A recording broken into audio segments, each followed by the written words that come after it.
guys, I'm Maxim Real and I'm a marketing student from Animoa and I'm with, what's your name po? Vincent. So I have a question po. So how many times do you change your mind before change your mind for buying something?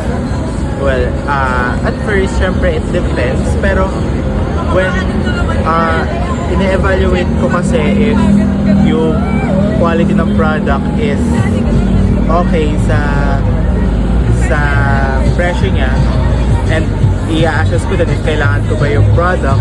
So, kapag ka ganun, maganda yung quality, tapos mas mura, tapos kailangan ko yung product, most likely, mga isang beses ko lang pag-iisipan, bibiling ko na. Pero kapag ka hindi ko naman ganun kakailangan or malalaman ko mahal yung presyo ng product, dadalawang isip, pag-iisipan ko na madaming beses. Hello guys, I'm Maxim Real and I'm marketing student from Animoa and this is with, what's your name po? Gian.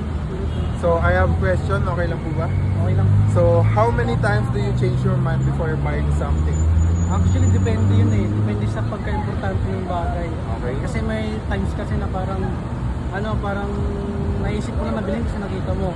So parang pag-iisipan mo talaga yun. Pero pag kailangan mo, siyempre di mo na pag-iisipan yun. Parang ganun yung scenario. Parang Makes sense. may dalawa akong sagot doon. Depende sa bagay. Yun lang.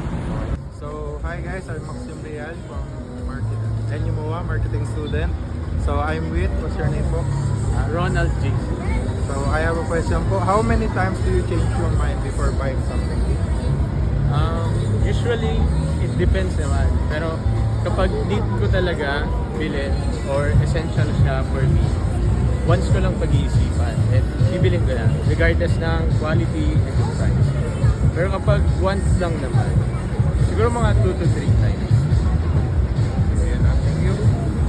Hi guys, I'm Maxim Real and I'm marketing student from Animoa and I'm with, what's your name po? So I have a question po. How many times do you change your mind before buying something? Kapag gusto ko sa isang bagay, pinag-isipan ko po siya ng mga times before ko if like, gusto ko ba talaga siya or hindi ba naman. Pero if pagka mga gusto ko lang naman siya na bagay, for it to make sense, then so if worth it ba siyang bilhin, considering sa budget ko and sa quality po na meron sa product. Thank you po. So hello guys, my name is Maxim Real and I'm from Animoa, marketing student and I'm with Okay, sige. I have a question po. How many times do you change your mind before buying something? Kapag gamit sa school, hindi ko na talaga siya pinag-iisipan. Binibili ko na siya agad. So parang once lang.